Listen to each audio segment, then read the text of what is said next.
Maître des dragons. Le pouvoir du dragon du feu. Texte de Tracy West, illustration de Graham Howells. Chapitre 1. On ne joue pas avec le feu. L'énorme dragon rouge crache du feu. Les flammes atteignent un buisson qui s'enflamme aussitôt. « Vulcain, non! » s'exclame Rory. « Vite, Chou! » intervient Beau. Un dragon bleu surgit du ciel. Il crache un puissant jet d'eau sur les flammes. « Merci, Chou, » dit Beau en flattant doucement sa dragonne de l'eau. « Je t'avais pourtant dit de ne pas jouer avec le feu, » dit Rory à son dragon. « Il n'a peut-être entendu que le mot feu, » dit Johan dans l'espoir de calmer la situation. Johan a 8 ans. C'est un maître des dragons. Ses amis, Rory, Beau et Anna, sont eux aussi maîtres des dragons. Une pierre magique, la pierre du dragon, les a choisis. Ils ont chacun un dragon dont ils doivent s'occuper et qu'ils entraînent. Aujourd'hui, les 4 amis sont dans la vallée des nuages avec leur dragon et Jérôme, le magicien qui leur apprend à les maîtriser. Ils se trouvent juste derrière le château du roi Roland. Ils se préparent pour un événement spécial. « Rory, tu dois apprendre à te faire obéir de ton dragon, » dit Jérôme. Il se tourne vers les autres et ajoute « Le roi Roland arrivera bientôt. Il a hâte de voir ce que vos dragons peuvent faire. » « Va-t-il vraiment nous emmener au royaume de Petite Colline avec nos dragons? » demande Anna, le regard brillant. « On dit que le festival d'été de la Reine Rose est fantastique. »« Oui, » répond Jérôme. « Le roi a l'intention d'y faire une démonstration du talent de ses dragons. »« Donc l'existence des dragons ne sera plus un secret? » s'exclame Johan. « Nous pourrons enfin en parler à nos familles. »« Et tout le monde saura à quel point mon dragon Vulcain est formidable, » ajoute Rory. Jérôme semble soucieux. « Qu'est-ce qu'il y a, Jérôme? » demande Anna. « À vrai dire, je ne suis pas sûre qu'il soit prudent d'exhiber nos dragons, » répond-il. « J'ai bien tenté de parler à notre roi de Maldred, le magicien maléfique. Je lui ai dit que Maldred essaierait sûrement de nous attaquer. Le roi a ri et m'a répondu que ce n'était pas un vieux magicien maléfique qui allait lui faire peur. »« Maldred est pourtant dangereux, » dit Johan. « Il nous a espionnés et a jeté un sort à Elia pour la rendre malade. De plus, il a presque réussi à voler la pierre du dragon. »« Je sais, » répond Jérôme en hochant la tête. « Si Maldred nous attaque, nous l'arrêterons, Vulcain et moi, » s'exclame Rory en brandissant les poings. « Vulcain est le dragon le plus fort de tous les temps. » Beau et Johan se regardent et hochent la tête. Rory vante toujours les mérites de son dragon. « Tu es courageuse, Rory, » dit Jérôme. « Mais ton dragon et toi n'avez encore jamais communiqué par la pensée. Tant que vous n'y serez pas parvenus, tu devras rester prudente. » Rory rougit et détourne le regard. Les maîtres des dragons portent tous un morceau de pierre du dragon sur eux. Lorsqu'ils communiquent par la pensée avec leur dragon, cette pierre verte se met à briller.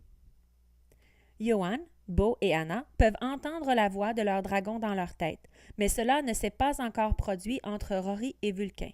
Et Johan sait que Rory n'aime pas être la dernière.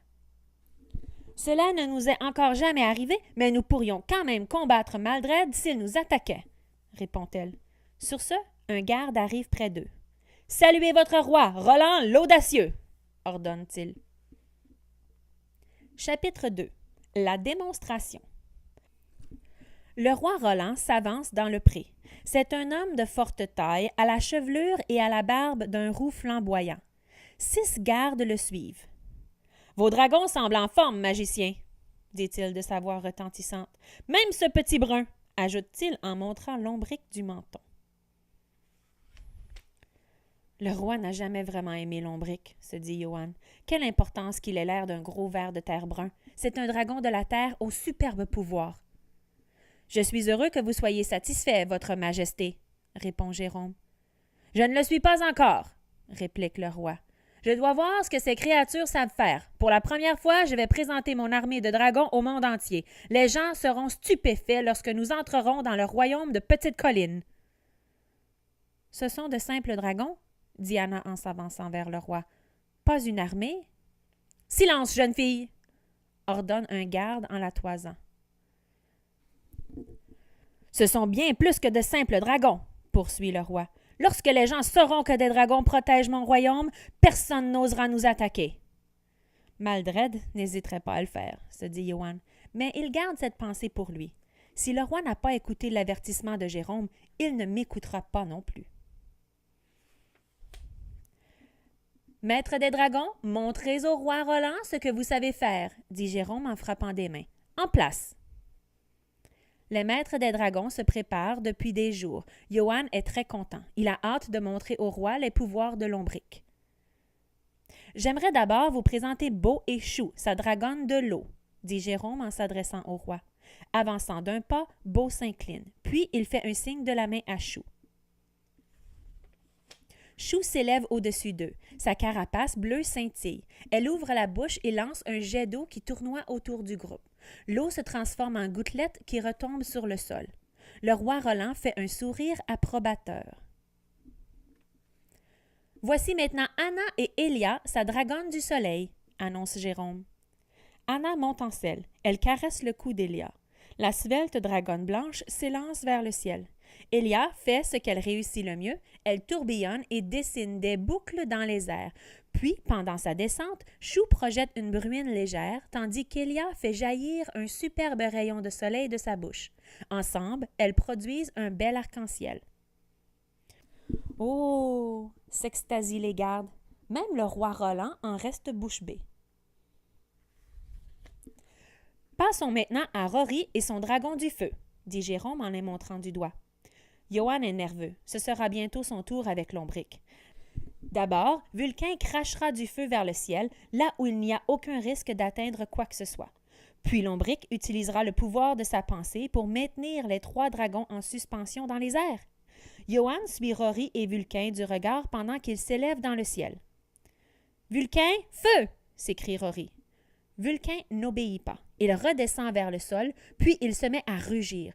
Wouch! Un jet de flammes jaillit de sa bouche. Au même moment, une rafale de vent souffle dans la vallée. « Vulcain, non !» crie Rory. Les flammes se dirigent droit sur le roi Roland. Chapitre 3.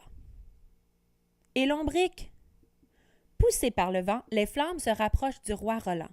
Ses gardes affolés reculent. Tout à coup, une force invisible emporte le roi hors de portée des flammes. Le roi perd l'équilibre.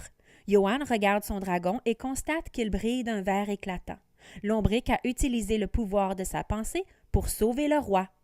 Les flammes passent à côté du roi, puis s'éteignent. 2 gardes aident le roi à se relever, mais il les repousse. « Laissez-moi! Je n'ai pas de félicitations à faire à ce dragon! » dit-il en montrant Vulcain du doigt. « Mais c'est le vent! » proteste Rory. « Silence! » ordonne le roi Roland. « Je ne vais pas laisser ce dragon mettre le feu au château de la Reine Rose! »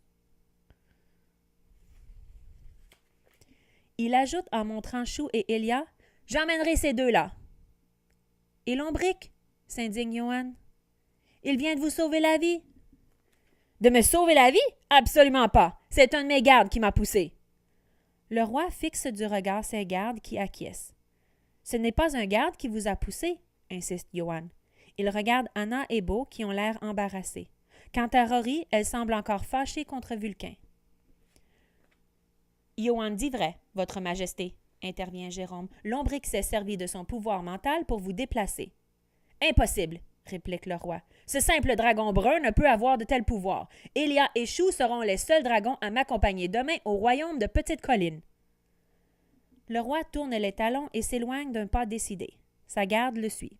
« C'est injuste, » soupire Johan en caressant son dragon. « Moi, je sais que tu es merveilleux. Pourquoi le roi refuse-t-il de nous croire? » Chapitre 4. Diego, gardien d'enfants. Rory s'écrie. « Cesse de me pousser! »« Je ne te pousse pas, » proteste Johan en s'éloignant d'elle. C'est le lendemain matin. Jérôme a demandé à Rory et Johan d'attendre sagement dans la salle d'exercice pendant que les autres se préparent. « Arrêtez de vous chamailler, vous deux, » leur dit Jérôme. Restez tranquilles en attendant Diego. Je ne partirai pas au royaume de Petite Colline tant qu'il n'y aura pas un magicien pour surveiller le château. Puis il va aider Beau et Anna à préparer leur dragon. Assis sur le banc, Johan et Rory s'ennuient. Johan ne cesse de bouger et Rory ne cesse de rouspéter. Pourquoi Diego doit-il nous surveiller? Nous n'avons pas besoin d'un gardien. Jérôme veut sans doute s'assurer que Vulcain ne met pas le feu au château, répond Johan. Il sait que sa remarque n'est pas gentille, mais Rory commence vraiment à l'énerver. C'était à cause du vent, répond-elle, ses yeux verts emplis de colère. Peut-être n'empêche que Vulcain était censé cracher du feu dans les airs et non vers nous, lui rappelle-t-il. Et comme tu n'as pas pu le contrôler, Lombric n'a pas pu démontrer ses pouvoirs. Pouf! Leur dispute prend fin avec l'apparition d'un magicien rondouillard devant eux. « Rory et Johan, super! Venez avec moi! » dit Diego. Ils suivent Diego jusque dans l'atelier de Jérôme. D'un geste, Diego repousse une pile de papier sur la table. Puis il retire de sa poche une boule de cristal de la taille d'un oignon. Il prend ensuite un socle arrondi sur lequel il la dépose. « Consultons ma boule de cristal, » dit-il en passant la main au-dessus de la boule. « Voyons ce que l'on peut y voir. » « Et que cherchons-nous? » demande Rory. « Des signes de Maldred, » répond Diego. « Et de son dragon à 4 têtes? » demande Johan. « Celui que vous avez vu en songe lors de votre dernière visite? » « En fait, » commence Diego avant d'être interrompu par Rory. « Mais nous ne savons même pas à quoi il ressemble, ce Maldred, » fait-elle remarquer. Diego sort un livre d'une autre poche. Il le dépose sur la table et l'ouvre à une page illustrée. « Voici Maldred, » dit-il en tapotant de l'index l'image d'un magicien au menton pointu. Il porte un cache-œil du côté gauche. Il a aussi une moustache noire et une longue barbe noire striée de blanc. « Sauf que ce n'est pas le visage de Maldred que je cherche dans ma boule de cristal, » explique Diego. « C'est la lueur rouge, une trace de sa magie noire. » Johan n'arrive pas à détacher les yeux de l'image. Le magicien maléfique semble le fixer du regard. Il est soulagé lorsque Diego referme le livre. Rory et Johan s'approchent de Diego pour mieux scruter la boule. Nulle lueur rouge. Seulement un brouillard blanchâtre. « Bienvenue, Diego! » s'exclame Jérôme en entrant dans l'atelier. « Alors, dois-je m'inquiéter de Maldred durant mon absence? » « Il faut toujours craindre Maldred, » répond Diego. « Mais je ne vois aucune trace de sa magie dans ma boule de cristal. Et s'il arrive quoi que ce soit, je protégerai tes maîtres des dragons. »« Je le sais bien, mon ami, » répond Jérôme avant de s'adresser à Rory et à Johan. « Venez, il est temps de nous dire au revoir. » Puis Jérôme sort à la hâte. Chapitre 5. Place aux dragons. Rory et Johan retrouvent Beau et Anna dans la salle d'exercice, debout près de leur dragon. « Oh, comme vous êtes chic! » s'étonne Rory. Anna porte une robe d'un jaune étincelant comme le soleil. Beau a mis une tunique en soie bleue ornée de vagues brodées. Chou et Elia ont la carapace propre et brillante. Beau regarde Johan et s'incline légèrement devant lui. « Tu vas me manquer, mon ami, » dit-il. « Toi aussi, » répond Johan qui s'incline à son tour. « J'aurais tellement aimé que tu puisses venir, » dit Anna. Elle serre Rory dans ses bras. « Il faut bien que quelqu'un surveille le château, » répond Rory. « C'est important. » Elle essaie de cacher sa tristesse. « Anna, Beau, c'est l'heure, » dit Jérôme. Beau et Anna se hissent sur leur dragon. Ils saluent leurs amis tandis que 2 gardes du roi les mènent hors de la salle d'exercice. Johan et Rory s'empressent de monter dans la tour la plus proche pour voir le défilé. « Super! On peut voir mon village d'ici! » s'écrie Rory en regardant au loin. Johan scrute l'horizon lui aussi. Une foule est massée au pied du château pour voir passer les dragons. Sa mère s'y trouve probablement. « Comme j'aimerais être là-bas! » soupire Rory. « Moi aussi. » Voilà au moins une chose sur laquelle Rory et moi sommes d'accord, pense Johan. Soudain, un son de trompette traverse la cour. « Place aux dragons !» annonce un garde. Beau et Anna, montés sur Chou et Elia, sortent du château. Le roi Roland les précède à cheval et salue de la tête la foule ébahie. Une rangée de soldats les escorte de chaque côté. La foule applaudit en criant de joie tandis qu'ils s'éloignent du château. Johan et Rory les suivent des yeux jusqu'à ce qu'ils les perdent de vue. Soudain, Rory montre du doigt la pierre du dragon de Johan. Elle brille très fort, puis Johan entend son dragon lui parler dans sa tête. « Nous allons avoir un problème. » Johan descend à toute vitesse l'escalier de la tour et se précipite dans la caverne de Lombric. Lombric est dressé sur ses pattes. Ses yeux brillent d'un vert étincelant. « Que se passe-t-il, Lombric? Quel genre de problème? » demande Johan. Lombric semble dire qu'il ne sait pas exactement en hochant la tête.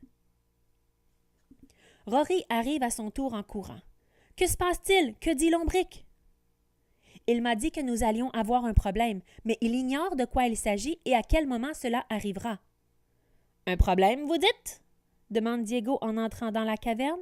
« Je n'ai rien vu dans ma boule de cristal, mais Lombric est très sensible à tout ce qui l'entoure. Je vais chercher une formule magique qui me permettra de vérifier si Maldred camoufle sa magie noire pour que je ne la voie pas. Ne vous inquiétez pas, allez vous amuser. » Johan a du mal à obéir à Diego. Elle ne peut pas s'empêcher de s'inquiéter en pensant au message de Lombric. Chapitre 6. La tour en péril. Le lendemain, dans sa chambre inondée de soleil, Johan se réveille. Il jette un coup d'œil vers le lit vide de Beau. Il trouve étrange d'être tout seul. Il va dans la salle à manger. Rory et Diego sont déjà en train de prendre leur déjeuner. Il s'assoit. Rory semble fâché. « Non, Rory, dit Diego, tu ne peux pas aller dans la vallée des nuages avec Vulcain.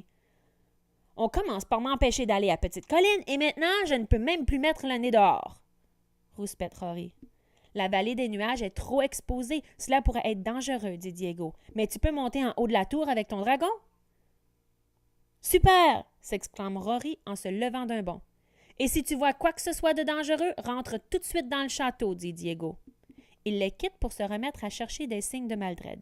« Allons-y, Johan, dit Rory.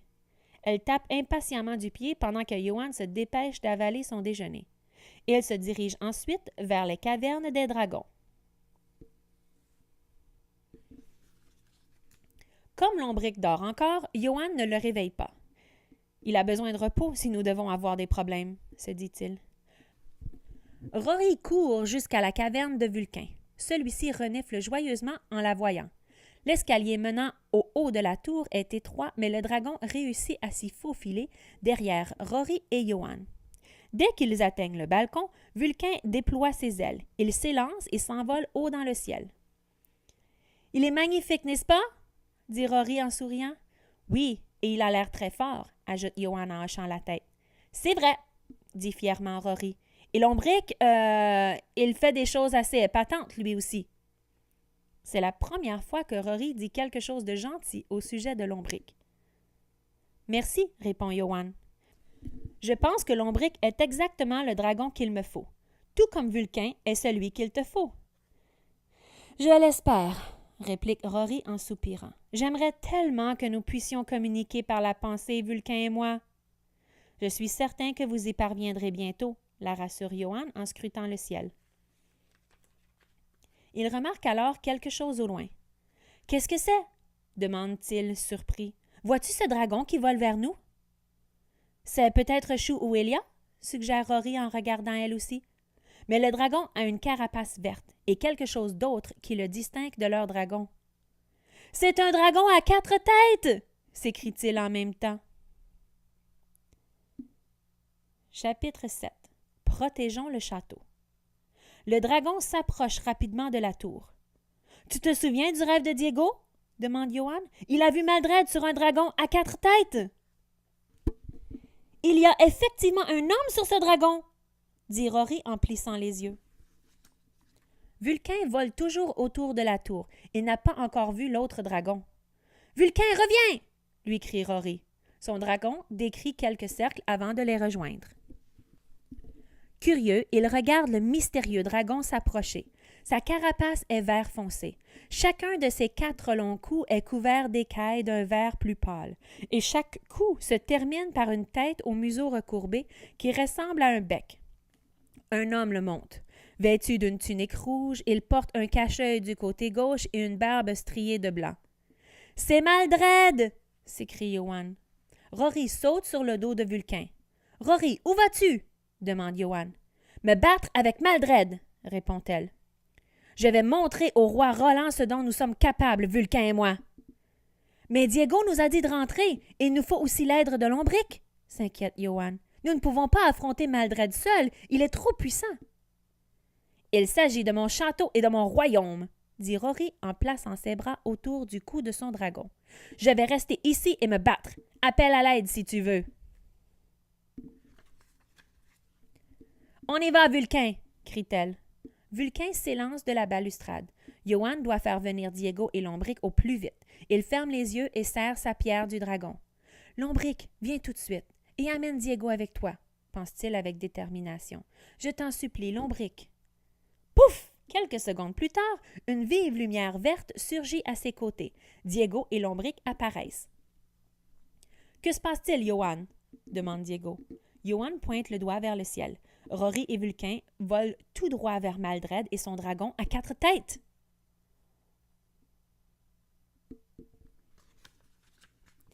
Chapitre 8. L'hydre. Rory crie « Vulcain, feu! » Vulcain crache un jet de flamme vers le dragon à 4 têtes, qui l'évite en prenant rapidement de la hauteur.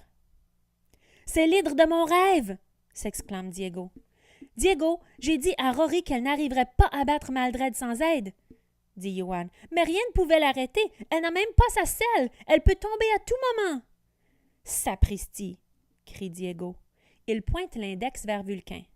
Et pouf! Une selle apparaît sous Rory. Celle-ci semble surprise un instant, puis elle s'empare des rênes. « Allez, en avant! » hurle-t-elle. Vulcain fonce vers l'hydre. L'hydre ouvre grand ses 4 gueules. « Éloigne-toi, Rory! » crie Diego. « Cette hydre crache du poison! » Mais Rory ne l'écoute pas. « Feu! » ordonne-t-elle à Vulcain.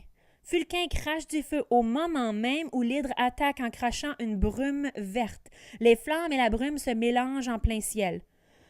Groaaaaah! Vulcain rugit quand la brume touche une de ses ailes. Il plonge vers le sol pour se mettre en sécurité. Rory s'agrippe à lui. Diego court vers la balustrade. « Viens te battre contre un magicien digne de ce nom, Maldred! » lance-t-il sur un ton défiant. En l'entendant, Maldred se retourne. Il dirige son hydre vers le balcon. Johan se cache derrière Lombric. L'hydre est si près qu'il voit ses 8 yeux rouges et vitreux. « Tu ne me fais pas peur, Diego. Ta magie ne peut rien contre moi, » dit Maldred. Puis il regarde Johan droit dans les yeux et lui dit « Tu es un maître des dragons, n'est-ce pas? » Johan a trop peur pour répondre. « C'est ton dragon qui a détruit ma boule de lumière rouge? » poursuit le magicien maléfique. « Mais ainsi, il m'a révélé la nature de ses pouvoirs. »« Qu'est-ce que vous savez de Lombric? » lui demande Johan. « Grrr! Hors de ma vue! » interrompt Diego en pointant l'index vers Maldred. Un éclair bleu fend l'air. Le magicien maléfique l'intercepte de la main en souriant calmement. L'éclair disparaît en crépitant. « C'est toute l'étendue de la magie dont tu disposes, petit magicien? » demande Maldred en riant. « Maldred est beaucoup trop fort, » chuchote Diego à Johan. « Nous avons besoin de Jérôme. Je vais utiliser la magie pour aller le chercher rapidement. Reste ici. Sers-toi de Lombric pour mettre Rory et Vulcain en sécurité. »« Je vais essayer, » dit Johan. Diego claque des doigts et disparaît. Du haut des airs, Rory et Vulcain reviennent. L'aile du dragon du feu, atteinte par le poison, grésille encore. Maldred s'élance de nouveau vers le ciel et se remet en position d'attaque. « Feu! » crie Rory. Vulcain crache à nouveau du feu sur l'hydre qui réplique en lui renvoyant du poison. Le dragon de Rory l'esquive, mais le jet s'écrase contre un mur de la tour.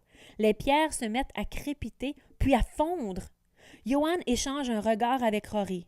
Elle est paralysée par la peur. « Rory, reviens! » lui crie Johan. Et pose une main sur Lombric, il faut partir.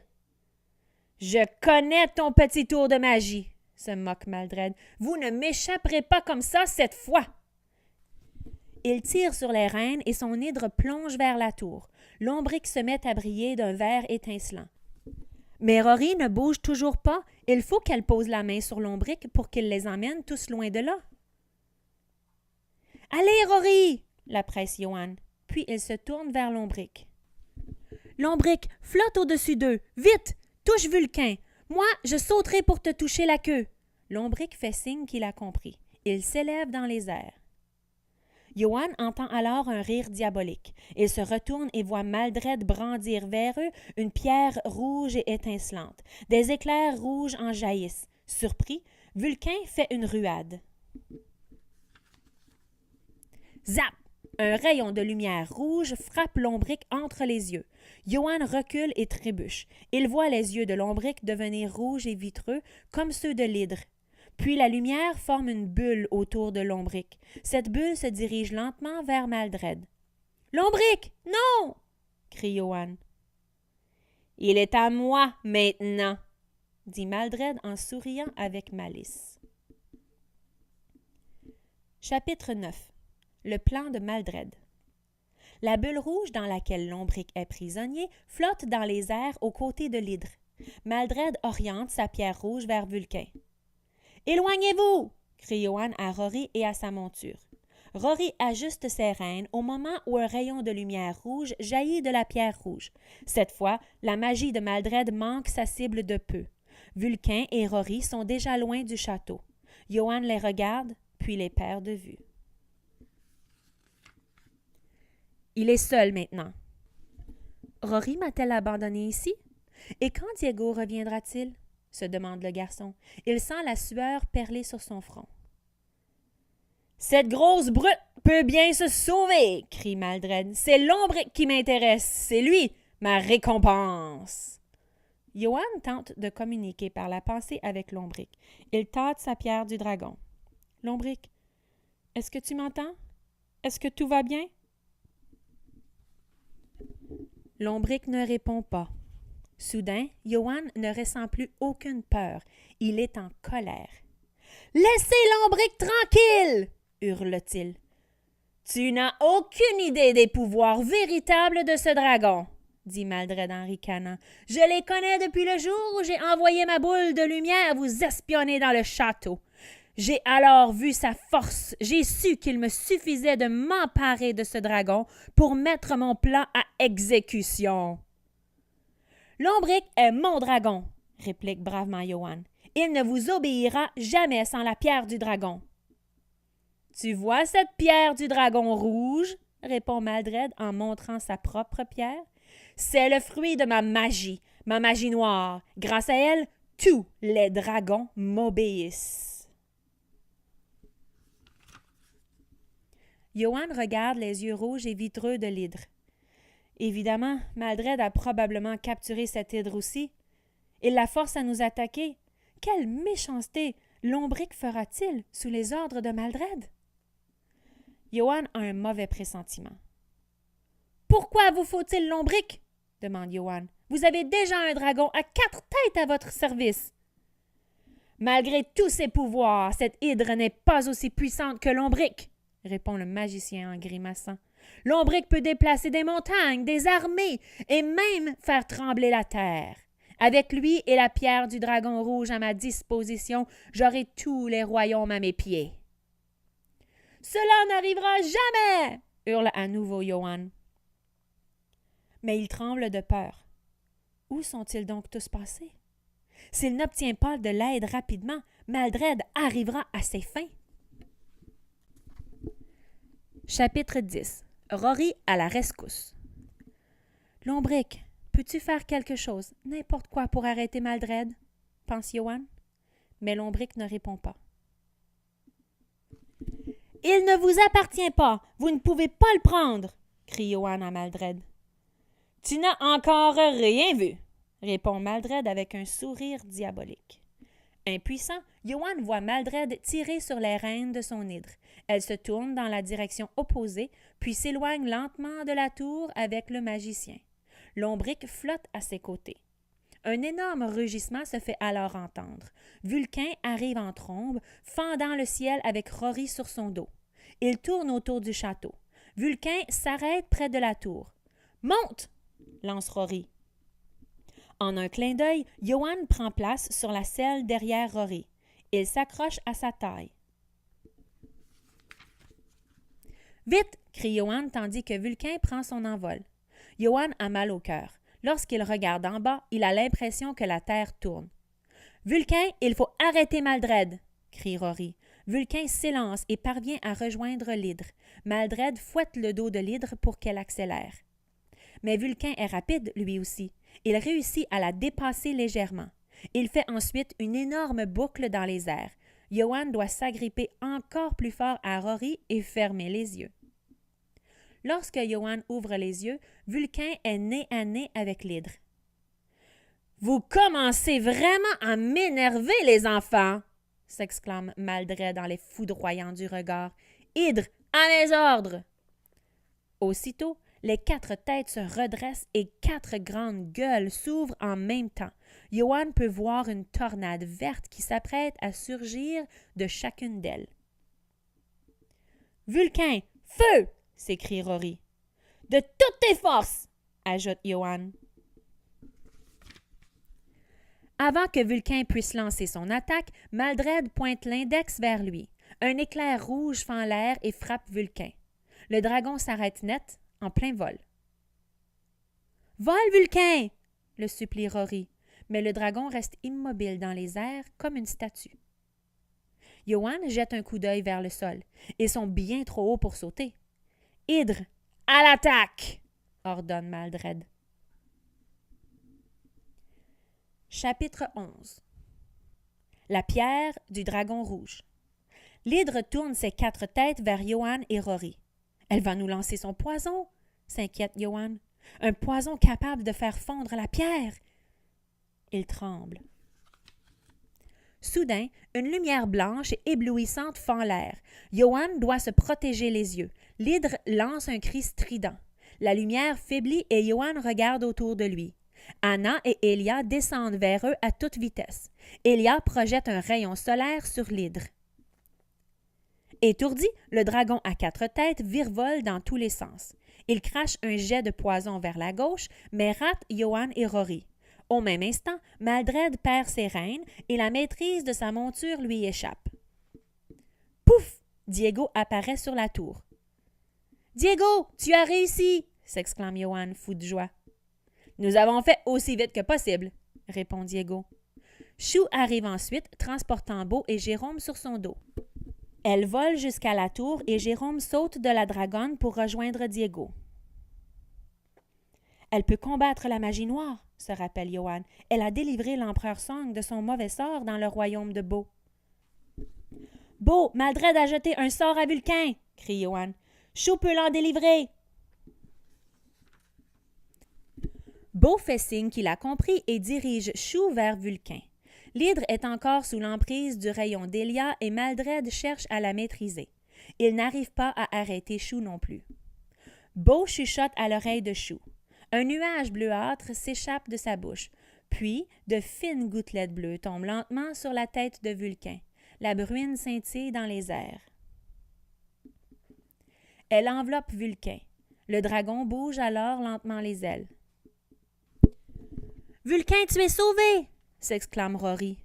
Plus loin, dans la tour, Diego et Jérôme sont face à face. Des éclairs jaillissent de leurs doigts, s'entrechoquant pour former petit à petit une boule d'énergie bleue. « Nous pouvons vaincre Maldred, mais il nous faut du temps !» crie Jérôme au maître des dragons. « Ne le laissez pas s'échapper !» ajoute Diego. Maldred saisit une reine. De l'autre main, il fait jaillir un rayon de lumière rouge en direction d'Elia. Anna s'écarte et le rayon passe à côté. Mais Elia doit cesser de projeter son rayon si bien que l'hydre se calme un peu. Maldred parvient à brandir sa pierre rouge. « Rory, peux-tu approcher Vulcain de l'hydre? » demande Johan. Si nous arrivons à détruire la pierre du dragon rouge, je pense que Lombric et l'hydre retrouveront leur état normal. Certainement, répond Rory. Elle dirige rapidement Vulcain vers la gauche. Maldred continue de brandir sa pierre du dragon rouge. Il en jaillit un puissant jet de lumière qui va droit sur Vulcain. « Rory, attention! » crie Johan. Pouf! Rory tire vivement sur les rênes de Vulcain pour le redresser. Johan a un haut le cœur. Le rayon rouge passe tout près. Vulcain plonge tel un faucon fonçant sur une proie. Il vole si vite que Maldred n'a aucune chance de le toucher. « Maintenant! » crie Rory tandis qu'il passe à toute vitesse près de Maldred. Étirant le bras, Johan fait tomber la pierre du dragon rouge des mains de Maldred. Elle virevolte dans les airs.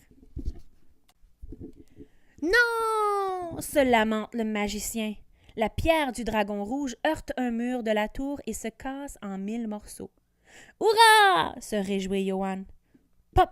La bulle dans laquelle Lombric était emprisonné disparaît. Ses yeux rouges et vitreux redeviennent lentement d'un vert scintillant. Johan regarde l'hydre. Ses 8 yeux sont eux aussi tout à fait normaux. Lombric fait face à Maldred. Les yeux verts du dragon scintillent, puis tout son corps se met à briller. Maldred, jusqu'alors sur le dos de l'hydre, est soulevée dans les airs. Lombric se sert du pouvoir de sa pensée pour le maintenir dans le vide. « Arrête! C'est un ordre! » balbutie le magicien en se tortillant. L'hydre agite ses 4 têtes dans tous les sens, désorientée. Puis elle s'envole au loin. « C'est prêt! » crie Jérôme. « Que tout le monde s'éloigne de Maldred! » Les maîtres des dragons s'empressent de se mettre à l'écart. La boule d'énergie qui flotte entre Jérôme et Diego ressemble à une grosse pierre bleue. Les cheveux des 2 magiciens sont dressés sur leur tête. D'un mouvement de bras, il pousse la boule d'énergie vers Maldred. Lorsqu'il la voit filer vers lui, le magicien maléfique devient fou de rage.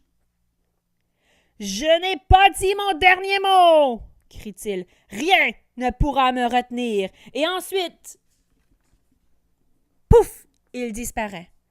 Tout le monde retourne à la tour. Les dragons planent au-dessus des 2 magiciens. « Maldred s'est-il échappé? Où est-il passé? » demande Johan. « Il ne s'est pas échappé. Nous l'avons envoyé à la prison du Conseil des magiciens. Là-bas, sa magie ne lui servira pas à grand-chose, » explique Diego. « Je suis très fier de vous tous, » ajoute Jérôme, « particulièrement de Johan et Rory. Vous avez défendu le château. Le roi Roland entendra parler de votre courage. »« Ah, zut! » s'inquiète Anna. « Le roi Roland sera furieux que nous ayons quitté le festival de la Reine Rose sans l'avertir. » « Tu as raison, » répond Jérôme. « Lombric peut nous y emmener en un rien de temps, » dit Johan. « Évidemment, à condition que Lombric et Vulcain soient maintenant invités. »« Que tout le monde pose la main sur Lombric, » répond Jérôme en souriant. Les maîtres des dragons s'exécutent. Jérôme et Diego font de même. « Lombric, emmène-nous au château de la Reine Rose, » dit Johan. La carapace de Lombric se met à scintiller d'un vert étincelant. Pchit! Ils disparaissent tous ensemble. Chapitre 13. Une surprise pour la reine. Les maîtres des dragons, les magiciens et les dragons apparaissent dans la cour du château de la Reine Rose. Johan écarquille les yeux devant la splendeur des lieux. Le roi Roland et la Reine Rose sont à la table d'honneur. Des habitants du royaume de Petite Colline ont pris place aux autres tables qui débordent de victuailles. À la vue des dragons, tout le monde reste bouche bée. Puis les gens les acclament en applaudissant. « Comme ils sont magnifiques! » s'exclame la Reine Rose en se levant. « Vous nous avez joué un tour, roi Roland. Je pensais que vos dragons étaient partis, mais vous nous réserviez une surprise. Ils sont revenus accompagnés de 2 autres dragons. »« Mais oui, c'est ce que j'avais prévu, » répond le roi Roland en tout sautant. « Jérôme, pourquoi ne pas nous présenter ces 2 nouveaux dragons? » « Voici Lombric, » annonce Jérôme en avançant d'un pas tout en montrant du doigt le dragon brun. Il n'est peut-être pas très costaud, mais le pouvoir de sa pensée est renversant. C'est lui qui vient de nous ramener du royaume des fougères en un clin d'œil. Tout le monde applaudit. Johan entend les gens chuchoter entre eux. « Et voici Vulcain, » dit Jérôme. « Rory, montre-nous ce que Vulcain peut faire. Prudemment. »« Avec plaisir, » dit Rory, la voix quand même un peu tremblante. Johan se dit qu'elle craint peut-être que Vulcain ne lui obéisse pas. Soudain, la pierre du dragon de Rory se met à scintiller. Rory ferme les yeux. « Je peux entendre la voix de Vulcain dans ma tête, » s'exclame-t-elle toute joyeuse. « C'est enfin arrivé. Vulcain et moi communiquons par la pensée. » D'un pas lent, Vulcain avance au milieu de la cour. Une flamme délicate sort de ses narines. Il allume un à un les chandeliers posés sur les tables. « Magnifique! » dit la reine Rose en applaudissant. « Vous avez de la chance, roi Roland, de posséder des dragons aussi prodigieux. Merci de nous les avoir amenés. »« Ils sont effectivement prodigieux, » répond fièrement le roi Roland. Les maîtres des dragons échangent un sourire. « Désormais, tout le monde sait à quel point tu es un dragon spécial, » dit Johan à son dragon. Lombric sourit. Chapitre 14. Un nouveau dragon? L'après-midi suivant, les maîtres des dragons se rendent dans la vallée des nuages pour faire des exercices de vol. Avant qu'ils ne commencent, le roi Roland vient à leur rencontre, escorté de ses gardes. « Il faut que je vous parle, » dit-il de sa voix bourrue. « Oh non, » pense Johan, « le roi serait-il fâché que nous ayons présenté Lombric et Vulcain à la reine? Pourtant, il semblait ravi de nous voir hier soir. » Jérôme m'a parlé de la dure bataille qui s'est déroulée ici hier, commence le roi. Une bataille contre un magicien maléfique et un monstre à 4 têtes. Ce n'était pas un monstre, explique Rory. Ce dragon ne voulait faire de mal à personne. C'est le magicien qui l'a forcé à nous attaquer. Il n'empêche que vous avez tous fait preuve de beaucoup de courage, poursuit le roi, et je vous en suis reconnaissant. Johan n'en croit pas ses oreilles. Est-ce que je rêve? Le roi est-il vraiment en train de nous remercier? Ce soir, j'organiserai une grande fête en votre honneur, continue le roi. Johan et Rory, je crois que des membres de votre famille vivent dans notre royaume. Ils seront invités. Youpi! S'écrient Johan et Rory. Je vais peut-être même inviter la reine Rose. Elle aime bien les dragons, dit le roi en rougissant légèrement, avant de s'adresser à Jérôme. Et vous pouvez inviter cet ami rondouillard qui vous rend parfois visite. Merci, votre majesté, dit Jérôme. Diego sera fort content. Oh oui, merci, disent en chœur les maîtres des dragons. Une fois que le roi est parti, ils se mettent tous à parler en même temps.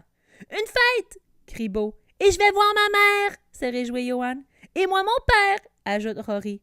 Soudain, Rory aperçoit quelque chose dans le ciel. Qu'est-ce que c'est? Demande-t-elle.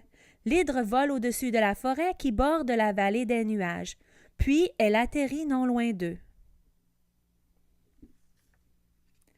Comme elle semble triste, dit Anna. Anna a raison, renchérit Jérôme. Venez, allons voir si l'hydre a besoin de nous. Ensemble, ils s'approchent lentement du dragon. Lombric rampe de manière à dépasser tout le monde. Il reste devant l'hydre, sans bouger. Au bout d'un moment, Johan entend la voix de Lombric dans sa tête. « Elle est très loin de chez elle, » dit Lombric, « mais elle ne serait pas en sécurité là-bas. Elle aimerait rester ici. » Lombric dit que l'hydre aimerait demeurer parmi nous, explique Johan aux autres. Elle n'est pas en sécurité chez elle. Lombric t'a dit tout cela? Demande Jérôme. Oui, répond Johan en hochant la tête. Je savais que Lombric pouvait parler avec les autres dragons, mais c'est la première fois qu'il me raconte ce qu'ils se disent. Est-ce que l'hydre peut rester ici? Demande Rory. Bien sûr, dit Jérôme. Elle aura même sa propre caverne. L'hydre redresse lentement chacune de ses 4 têtes et regarde les maîtres des dragons. Ses yeux sont d'un beau jaune vif. Anna s'approche et lui caresse doucement le cou. « Je me demande comment elle s'appelle, » dit-elle. « C'est son nouveau maître qui lui donnera son nom, » répond Jérôme en souriant.